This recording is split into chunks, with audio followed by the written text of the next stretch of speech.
हैं तकरीबन 7 से 8 किलोमीटर से गाड़ी है बस तक अन मकर फिकर क्या है 200 मीटर मोटरसाइकिल तकरीबन 100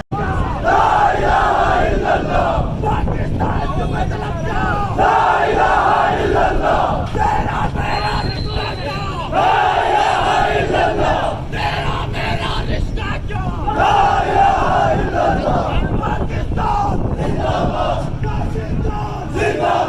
पाकिस्तान जिंदाबाद